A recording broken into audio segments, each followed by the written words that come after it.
Selamat bertemu kembali dalam lanjutan sel elektrokimia. Pada bab sebelumnya kita telah mempelajari bagian dari sel elektrokimia pada sel Volta. Di sel Volta, reaksi redoks terjadi dengan spontan. Namun pada bab ini kita mempelajari reaksi redoks terjadi bukan spontan, yaitu pada sel elektrolisis. Namun sebelum sel elektrolisis, kita akan mempelajari lebih dulu aspek kuantitatif pada sel elektrokimia tersebut, yaitu dengan hukum Faraday 1 dan hukum Faraday 2. Yang kita pelajari masih tetap dalam cakupan redoks dan sel elektrokimia. Dan kompetensi dasar yang akan kita pelajari adalah menerapkan stoichiometri reaksi redoks dan hukum Faraday untuk menghitung besaran-besaran yang terkait pada sel elektrolisis. Indikator yang akan kita capai setelah mempelajari bagian ini itu kita nanti dapat menjelaskan konsep sel elektrolisis dan hukum Faraday, juga menggunakan hukum Faraday untuk menentukan hubungan antara muatan listrik yang digunakan dengan banyaknya hasil reaksi. Adapun tujuan yang akan kita capai adalah menerapkan hukum Faraday untuk menghitung massa, volume gas, mol ion H positif, dan pH endapan yang dihasilkan pada sel elektrolisis, dan juga menerapkan konsep reaksi redoks untuk memecahkan masalah dalam kehidupan sehari-hari. Perhatikan bagan sel elektrolisis berikut ini, di mana pada bagan sel elektrolisis ini yang terdiri dari dua elektroda, ada sumber arus listrik, demikian juga ada zat atau larutan elektrolit yang akan dielektrolisis. Nah, masih ingatkah apa perbedaannya elektroda pada sel Volta dan elektroda pada sel elektrolisis?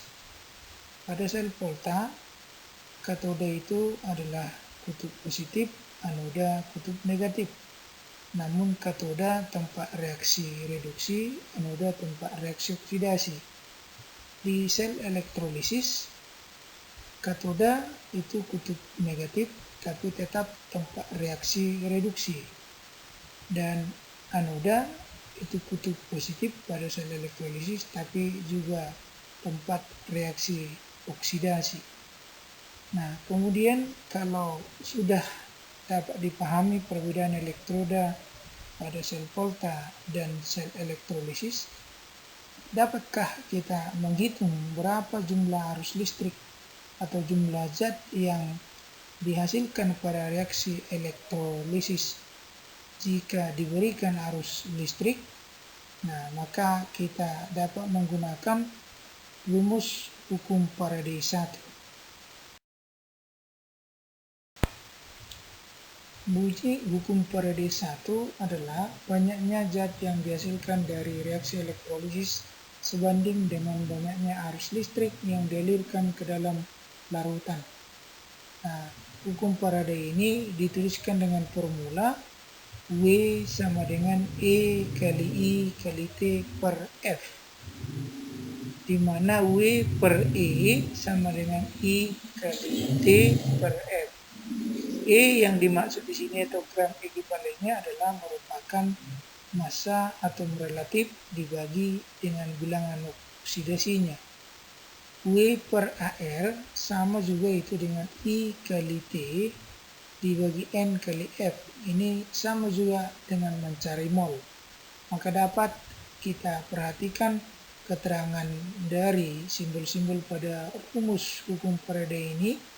W adalah massa zat yang dihasilkan dalam satuan gram, sedangkan E massa ekivalen atau gram ekivalen, N itu muatan ion atau biloxnya, kemudian I buat arus listrik dalam satuan ampere, T adalah waktu yang digunakan mengalirkan arus listrik dalam satuan detik atau sekon, dan F itu merupakan tetapan Faraday 1 Faraday sama dengan 96.500 Coulomb.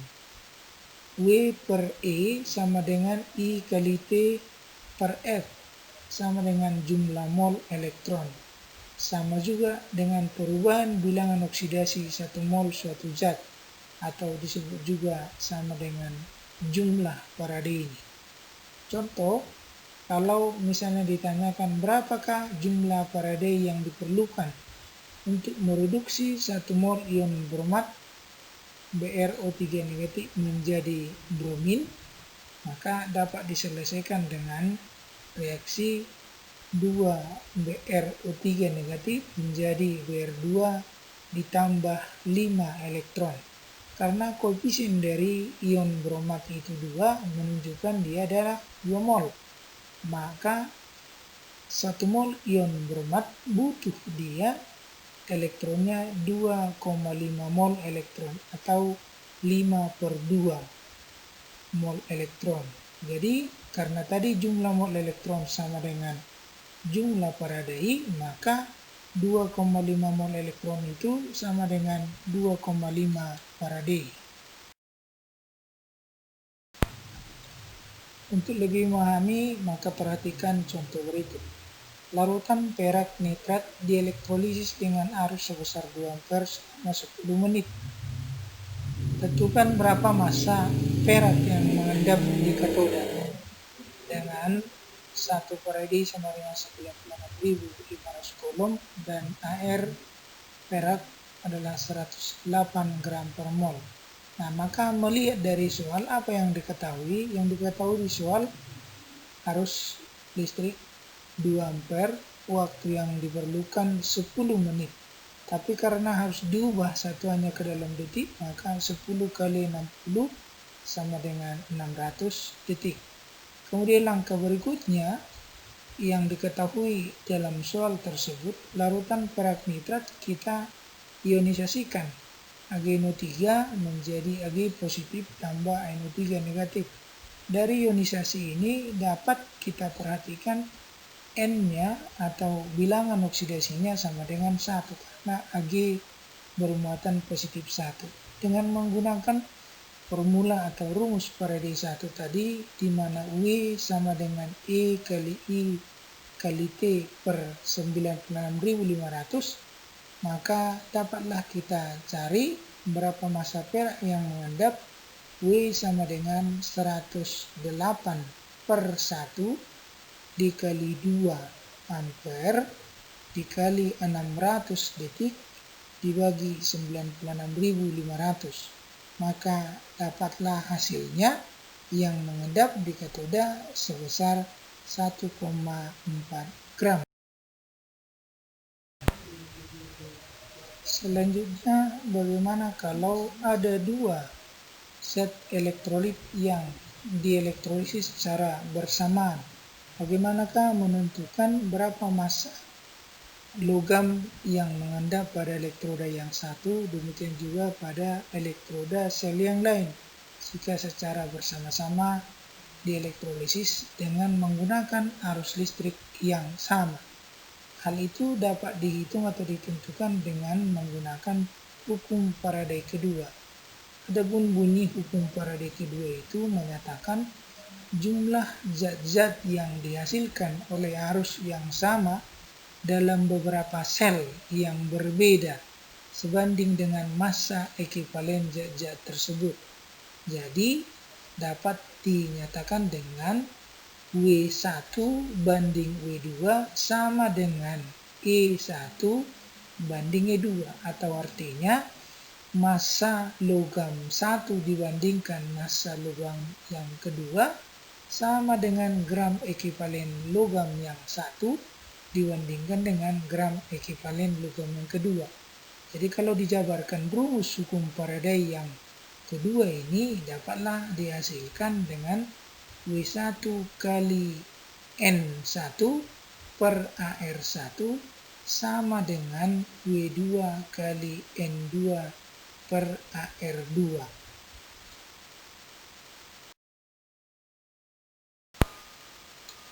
Untuk lebih memahami menggunakan hukum Faraday kedua, maka perhatikan contoh berikut. Arus listrik yang sama dialirkan ke dalam larutan CuSO4 dan AgNO3 bila massa tembaga yang diendapkan adalah 0,3175 gram, maka massa perak yang mengendap adalah berapa? Dengan ArAg 108 dan ArCu 63,5.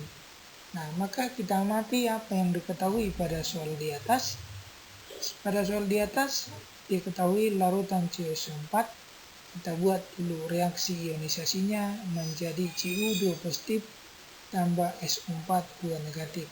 Dengan reaksi ionisasi ini dapatlah kita amati bahwa N-nya sama dengan 2. Kemudian reaksi pada larutan yang kedua, AgNO3 terionisasi menjadi Ag positif tambah NO3 negatif. Karena bilang oksidasi Ag di sini positif 1, berarti N-nya sama dengan 1. Pada soal di atas tadi diketahui W atau massa Cu sama dengan 0,3175 gram. Dan yang ditanya berapa massa perak yang mengendap pada sel yang lain. Dengan menggunakan formula hukum Faraday kedua, W1 kali N1 per AR1 sama dengan W2 kali N2 per AR2. Dengan demikian yang akan kita cari adalah massa perak itu kita misalkan dengan W2, maka rumus tersebut kita sinkronkan menjadi W2 sama dengan W1 kali N1 kali AR2 per N2 kali AR1. Maka dengan demikian massa Cu 0,3175 gram dikali bilox Cu-nya 2 dikali AR massa atom relatif perak 108 dibagi bilox Ag 1 dikali massa atom relatif dari Cu 63,5, maka dapatlah dihasilkan atau diendapkan Ag sebesar 1,08 gram. Nah, dengan menggunakan hukum Faraday 1 ataupun hukum Faraday 2, maka dapat juga ditentukan berapa volume gas yang dihasilkan pada elektroda katoda ataupun pada elektroda anoda. Demikian juga jika terbentuk ion H positif atau ion OH negatif dari reaksi reduksi air atau ion H positif dari oksidasi air, maka dapat ditentukan berapa pH larutan setelah terjadi reaksi elektrolisis. Nah, untuk menambah pemahaman, maka dilanjutkan dengan mengerjakan berbagai macam atau berbagai sumber-sumber soal, baik yang ada di buku-buku ataupun yang ada pada soal-soal yang ada di internet. Sekian dan terima kasih.